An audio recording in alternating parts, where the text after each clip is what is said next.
Good morning students.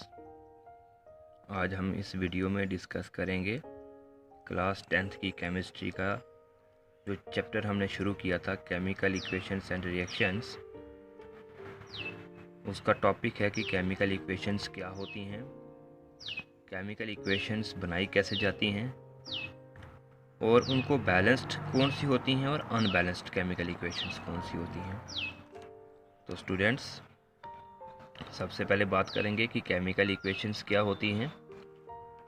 The method of representing a chemical reaction with the help of symbols and formulae of the substances involved in it is known as a chemical equation. Chemical equation क्या होती है students? जब हम किसी भी reaction को symbols में उसके फार्मूले में रिप्रेजेंट करते हैं, उसको हम क्या कहते हैं? Chemical equation. जैसे देखिए, आपके सामने मैंने एक केमिकल रिएक्शन बनाई है। यहाँ पर देखिए, मैंने लिखा जिंक प्लस सल्फ्यूरिक एसिड। ये दोनों रिएक्टेंट्स हैं और इनका प्रोडक्ट क्या बना? Zinc sulphate plus hydrogen. अब ये तो वर्ड्स में लिखा हुआ है। जब मैं इसकी इक्वेशन बनाऊंगा तो मैंने बोला था कि उसके सिंबल्स और फार्मूले से हम जब रिप्रेजेंट करेंगे, तो जिंक का सिंपल हमने यहाँ पर लिख दिया Zn। इन सब को हमने रिप्रेजेंट कर दिया उनकी इस इक्वेशन के सिंबल और फार्मूलों में। तो हमने लिख दिया zinc plus H2SO4 give rise to ZnSO4 plus H2। तो ये मेरे पास क्या बन गई? एक केमिकल इक्वेशन। ठीक है, ये क्या है? केमिकल इक्वेशन बन गई ये पूरी की पूरी। ये वर्ड्स में है, इसी को मैंने सिंबल्स में रिप्रेजेंट कर दिया, फार्मूले में रिप्रेजेंट कर दिया, तो ये मेरे पास पूरी की पूरी इक्वेशन बन गई, केमिकल इक्वेशन। अब इतना हमें पता लग गया कि केमिकल इक्वेशन क्या होती है, कैसे बनाते हैं। अब हम बात करते हैं कि बैलेंस्ड केमिकल इक्वेशंस क्या होती हैं। A balanced chemical equation has an equal number of atoms of different elements in the reactants and products. आपको पता है स्टूडेंट्स कि ये वाली साइड रिएक्टेंट्स होती है, ये वाली साइड प्रोडक्ट होती है। जब दोनों में नंबर ऑफ एटम्स जो हैं वो इक्वल होंगे, रिएक्टेंट्स में भी और प्रोडक्ट्स में भी, उसको हम क्या बोलेंगे? Balanced chemical equation. जैसे कि मैंने इस इक्वेशन में आपको दिखाया, जहाँ पर मैंने ले लिया नंबर ऑफ जिंक एटम। जब मैंने जिंक के एटम लिए, रिएक्टेंट्स में जिंक कितना है? 1, और प्रोडक्ट में जिंक कितना है? 1। नंबर ऑफ हाइड्रोजन एटम जब मैंने लिए, रिएक्टेंट्स में देखो 2, और यहाँ पर भी देखिए 2। नंबर ऑफ सल्फर एटम्स जब मैंने लिए, यहाँ पर देखिए रिएक्टेंट्स में S1 है, S1। यहाँ पर भी S कितना है? 1। और जब मैंने ऑक्सीजन की बात की तो यहाँ पर O4 है, इसका मतलब इसके एटम 4 हैं। यहाँ पर क्या है? O4, तो यहाँ पर भी 4।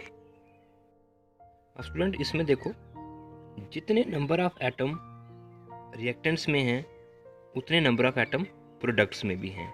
इसलिए इस इक्वेशन को हम क्या बोलेंगे? Balanced chemical equation. क्यों बैलेंस्ड केमिकल इक्वेशन? क्योंकि जितने नंबर ऑफ एटम्स इसके रिएक्टेंट्स में हैं, यहाँ 1, इधर भी 1, यहाँ पर 2, यहाँ पर भी 2, यहाँ पे 1, यहाँ पे भी 1, यहाँ पे 4, यहाँ पे भी 4। इसलिए इस केमिकल इक्वेशंस को हम क्या बोलेंगे? Balanced chemical equation. तो इसके बाद हमारे पास आती है स्टूडेंट्स अनबैलेंस्ड केमिकल इक्वेशन। ठीक है, कि जो अनबैलेंस्ड केमिकल इक्वेशन होती है, वो केमिकल इक्वेशन कौन सी होती है, वो अभी मैं आपको बताऊंगा कि अनबैलेंस्ड केमिकल इक्वेशन क्या होती है। N unbalanced chemical equation has an unequal number of atoms of one or more elements in the reactants and products।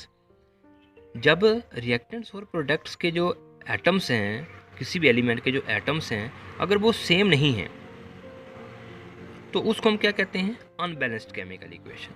जैसे कि यहाँ पर क्या है? H2 plus O2 give rise to H2O। H2 यहाँ भी H2, लेकिन यहाँ पे O2 है और यहाँ पे O है, इसलिए ये केमिकल इक्वेशन हमारे पास क्या है? Unbalanced chemical equation. कौन सी इक्वेशन है? Unbalanced chemical equation. क्योंकि रिएक्टेंट्स और प्रोडक्ट्स में इसके जो एटम्स हैं वो सेम नहीं हैं। दोनों अलग अलग हैं, इसलिए हम इसको क्या बोलते हैं, अनबैलेंस्ड केमिकल इक्वेशन। ठीक है, जैसे आप यहाँ देखो, ये है रिएक्टेंट्स, ये हैं प्रोडक्ट्स। यहाँ पर नंबर ऑफ हाइड्रोजन एटम्स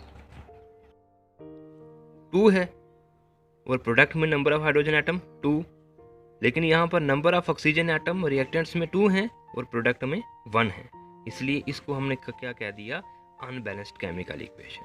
और जब हम इसको बैलेंस्ड करेंगे तो हमने इस तरीके से बैलेंस्ड करना है कि जितने एटम्स हमारे पास जहाँ हैं, नंबर यहाँ पर हैं, उतने ही नंबर हमारे यहाँ पर भी होने चाहिए। तो हमने क्या किया, हमें यहाँ पर अगर हम यहाँ पे 2 लगा देंगे तो ऑक्सीजन तो हमारा 2 हो जाएगा, लेकिन हमारा हाइड्रोजन 4 हो जाएगा। इसलिए हम क्या करेंगे, एक 2 यहाँ पर लगा देंगे ताकि ये 2 और 2 4 हो जाएं। ठीक है, और ऑक्सीजन ऑलरेडी 2 है, जब यहाँ पर जाएं तो भी ये 2 और 2 4 हो जाए और ऑक्सीजन भी हमारे पास 2 हो जाए, क्योंकि ये जो 2 हम यहाँ पे लगाते हैं ये इसका भी है, इसका भी है, और ये जो 2 हमने यहाँ पर लगाया है वो सिर्फ इसका है, हाइड्रोजन का। ठीक है स्टूडेंट्स, जैसे आप देखो इस इक्वेशन में, यहाँ पे देखो रिएक्टेंट्स में, देखो रिएक्टेंट्स में क्या हो रहा है रिएक्टेंट्स में क्या हो रहा है, अब जैसे ये देखो यहाँ पर O2 लिखा है, तो ये जो 2 है वो सिर्फ इस ऑक्सीजन का है। ये बता रहा है कि ऑक्सीजन के कितने एटम हैं, 2, ये सिर्फ ऑक्सीजन का है।